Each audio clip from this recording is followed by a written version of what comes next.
those people in life that appeal to the worst in you and not the best in you, and whenever they connect with you, they bring you down to where you were before? Who do you allow to be in your ear? What kind of relationships are you developing? Are they an asset to you, or they a liability?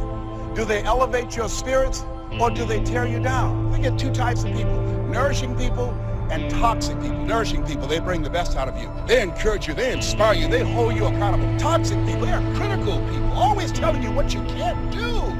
They're always measuring your possibilities based upon their failures. They don't know what's possible for you. My mother said, never let anybody tell you what you can't do, son, especially if they haven't done it. So as you begin to look at yourself, begin to identify the relationships that you communicate with most and say, hey, is this relationship helpful to me? Some of you have been giving security clearance to things and people that have no business getting near your heart. You need to learn how to guard that thing, because if you don't guard it, stuff gets in it, and what gets in it comes out of it. That's why you have to decide that I'm gonna guard this, my heart, and I'm not gonna let anything get security clearance. Guess what? Shame, you don't have clearance to my heart. Insecurity, you don't have clearance to my heart. Doubt, sorry, you don't have clearance. Depression, you don't belong in my heart. Loneliness, not anymore. I'm not giving you access. I'm guarding my heart so I can rebuild and become stronger. Your intake matters. What are you taking in? What are you consuming during this moment of broken heart?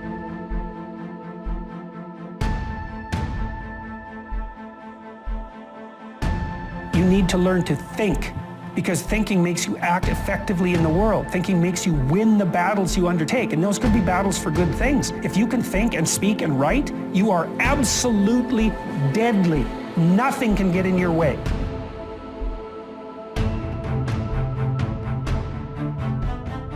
I don't care how much you murmur and complain and kick and fuss and scream and yell. When you know that God has a plan for your life, He has you tied up while you acting crazy. Tie you up while you're trying to do your own thing. Tie you up while your ambition is out of control. Tie you up while your temper is raging. Sometimes God will tie you up till the time is right.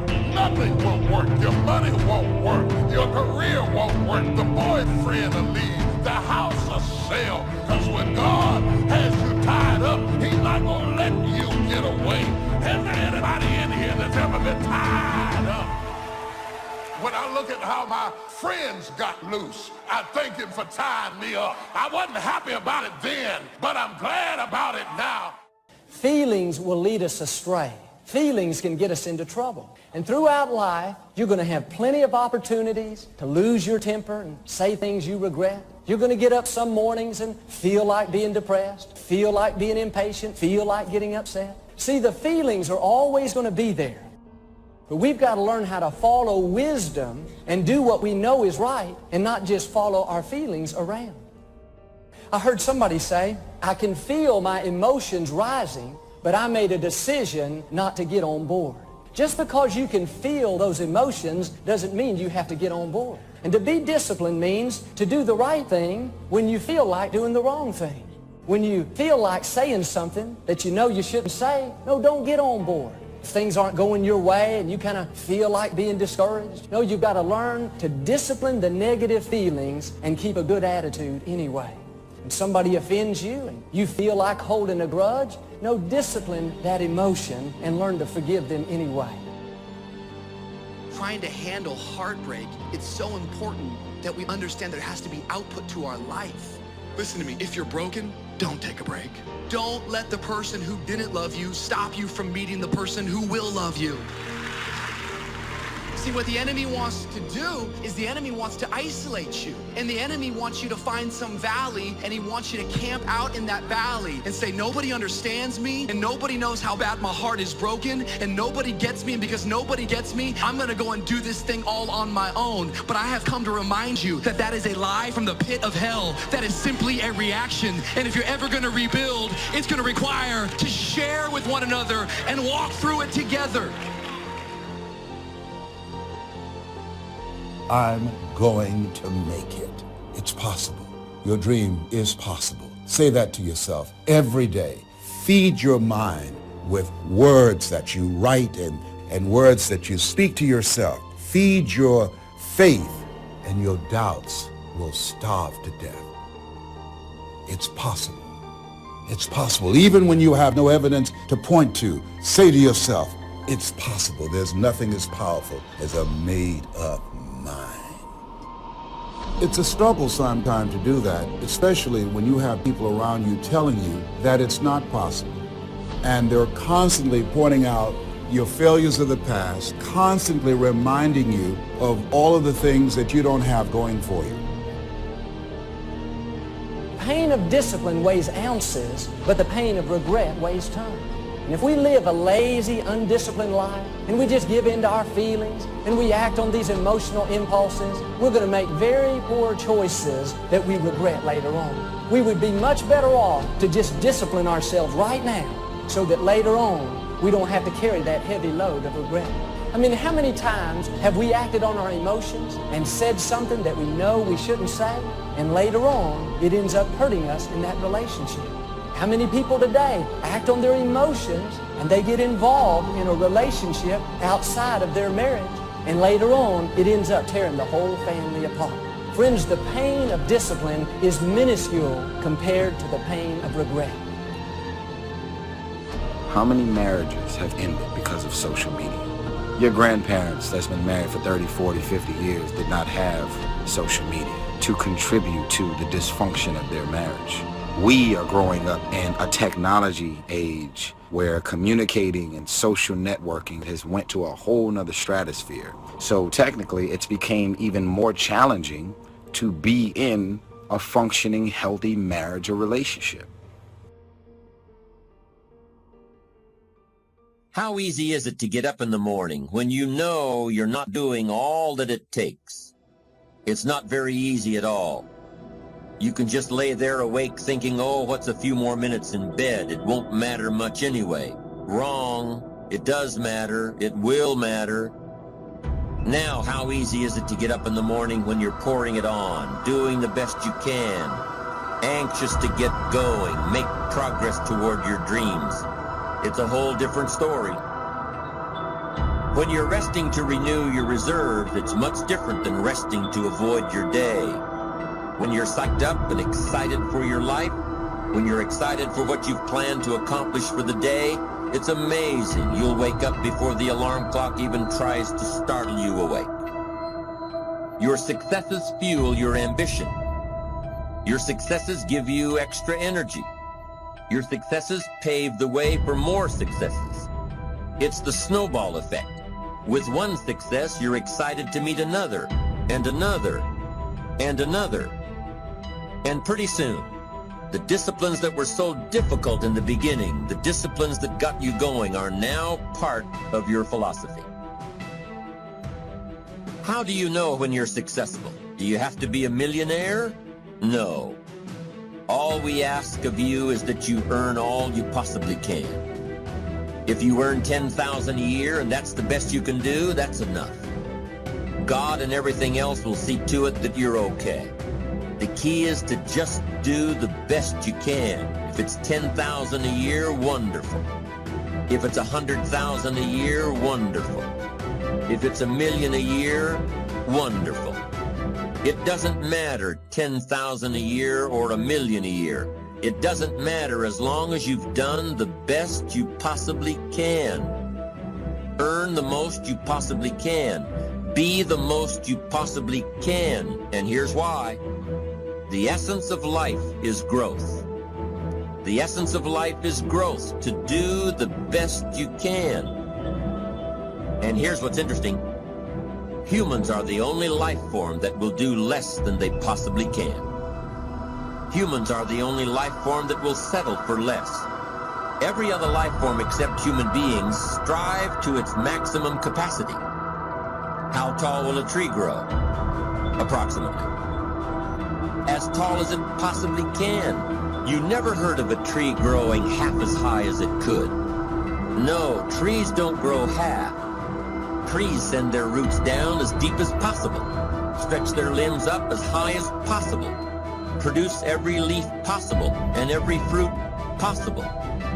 As a matter of fact, you never heard of a human physically growing half. We keep growing until we're done. Now that's a part of life we can't control.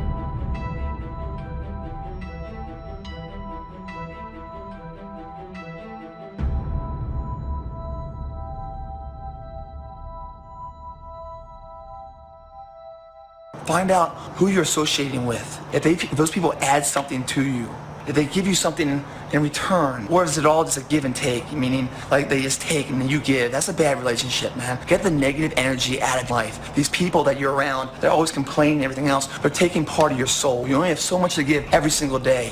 Why waste it on that, guys? You gotta love yourself in order to love somebody else, guys. You gotta be whole and happy with who you are if you can never help somebody else out. People say, oh, it's selfish to just care about yourself. Well, if you need some fixing and reworking, it's not selfish, because you can get yourself better and then be able to really lend a hand in an honest way to somebody to really help them out. I want you to ask yourself, do I love myself enough to give myself permission to go after what I want? Like, do I love myself enough to exercise this weekend? Do I love myself enough to study that extra hour? Because when you can start saying yes to loving yourself, you start to realize just how far you're able to go. And I wish people knew that the ability to succeed, it's all inside of you. It's never been hidden. It's just, do you love yourself enough to let it out? The best version of yourself is so beautiful and so amazing. And yes, people may not accept you all the time and they may hurt you, but I don't want you to keep that in, because you were meant to be a certain type of person, and there's somebody out there in this world who needs to see you for who you are. The growing of our minds, the expansion of our minds, that we can control. And that's what tends to get away from us. All life forms inherently strive to their max except human beings. Now, why wouldn't human beings strive to their maximum possibility? Here's why. Because we've been given the dignity of choice. It makes us different than alligators and trees and birds. The dignity of choice makes us different than all other life forms. And here's the choice: to become part of what we could be, enough to get by, or to become all that we can be. My best advice for you is to choose the all. Earn all you can, make all the friends you can, read as many books as you can, develop as many skills as you can, see as much as possible, do as much as possible, make as much fortune as possible, give as much of it away as possible. The max. There's no life like it. I'm telling you, once I got on track, I've never looked back. Pick up the challenge. Go for it. Take the best of the two easies. Take the route of it's easy to get ahead. It's easy to do all you can. It's easy to succeed. It's easy to have financial freedom. The more you do, the more you get. So the two primary benefits of positive reinforcement are, number one, to build good habits, and number two, to create more energy to fuel your ambitions, your desires, your achievements. How can you isolate what's working for you and what isn't? How can you make sure that you are reinforcing your positive disciplines? Well, if it isn't apparent, easy to see right away, if what you're doing is happening in such small increments that you're not sure if you're on track, then you need to be writing it down. You need to keep a journal anyway. But if you really aren't sure that what you're doing is making measurable progress, you need to keep a written record. You need to write down everything that may be relevant in your day. What you did, who you saw, what you felt, how it may or may not affect you now and in the future. The best way to track your activities of the day is to write them down. The best way to track your activities of the week is to write them down. The best way to analyze your progress through the year is to have written it down.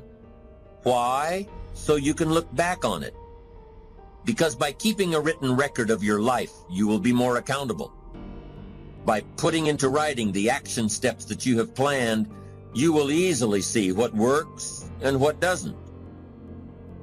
Most people just try to get through the day, never writing anything down, never keeping track of their progress along the way, never really knowing if they are doing all they can to reach their goals, to drive their ambition. But gifted people learn to get from the day. They don't let a day end without picking up some valuable experience, some emotional content, some idea that may positively affect their future. To get the most from a day, to learn the most from a day, you need to be able to reflect on the day. And how can you reflect on a day unless you record it in history?